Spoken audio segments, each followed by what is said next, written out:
Ngayon, Dr. Ellie, sa tingin mo ba, ang sakit sa buto at kasukasuan ay isang mahirap na problema para sa pasyente at doktor na mahirap malampasan? Ang mga sakit sa buto at kasukasuan ay nagdudulot ng pananakit sa pasyente.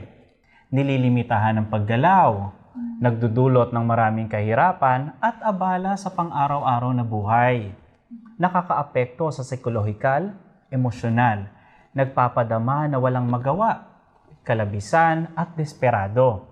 Ang mahirap pagalingin o hindi ay depende sa pag-unlad ng sakit at sa kalooban ng bawat tao.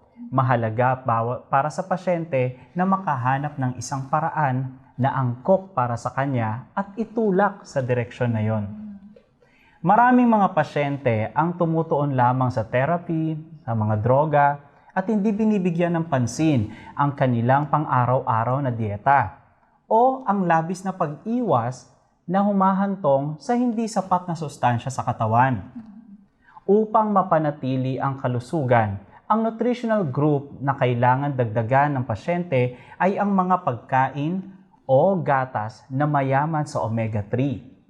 Kasabay nito, kinakailangan na balansehin ang mga antas ng calcium, ang phosphorus, vitamin D3, K2, upang makatulong sa epektibong pagsipsip ng calcium, suportahan ang malakas na buto, malambot at nababaluktot ng mga kasukasuan, at mabawasan ang panganib ng mga degenerative joint disease. Dapat mong iwasan ang mga pagkaing mataas sa phosphorus, mga pagkaing na proseso, atay ng hayop, asukal.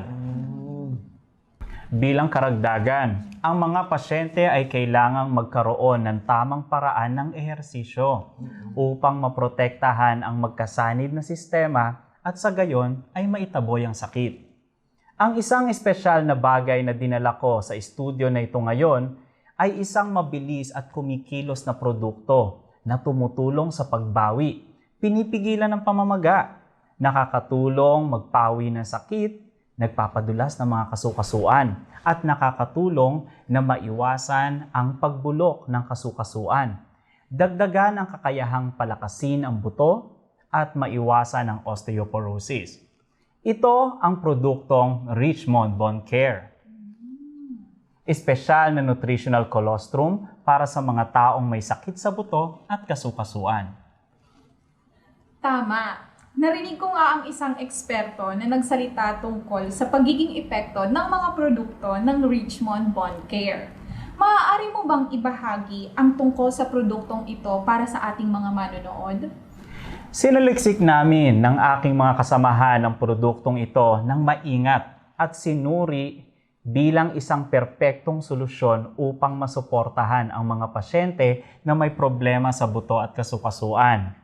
Ang Richmond Bone Care Milk ay ginawa gamit ang malinis at saradong mga linya na may mga sangkap mismo galing New Zealand. Ang pangunahing sangkap ay colostrum na pinuro sa loob ng 6 na oras pagkatapos manganak ng baka. Ito ang pinaniniwalaang gatas na may pinakamataas na nutritional content sa buong mundo na inirerekomenda ng mga eksperto at nutritionist sa buong mundo. Ito rin ay pinaniniwalaang napakabuti para sa digestive system, sa immune system ng katawan. Ang pagkakaroon ng omega-3 fatty acids ay isa sa mga napakalaki at pinakakapakipakinabang na sustansya para sa pananakit ng mga kasukasuan dahil nagdaragdag sila ng pampadulas sa mga kasukasuan, tumutulong upang mabawasan ang pamamaga, lalo na kapag ang kasukasuan ay naninigas at namamaga. Yes. Sa partikular, ang gatas ay may isang set ng 3 ginintoang compound. Una ang calcium. Pangalawa, ang vitamina B3. K2. Ito ay 3 sikat na pamilyar na sangkap sa mga produkto ng bone at joint support. Kung ang calcium ang pangunahing aktibong sangkap upang makatulong na palakasin ang buto, maiiwasan ang osteoporosis, bawasan ang sakit, at kahirapan ng paggalaw at mabilis na pagalingin ang mga bali sa mga buto. Kung gayon, ang D3K2 ay responsable para sa pagpapadala ng mga calcium sa buto.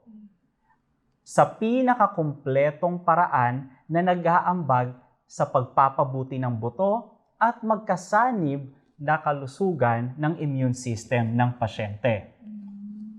Ang tatlong compound na ito na pinagsama-sama ay magpapalaki sa paggamit ng gatas para sa skeletal system.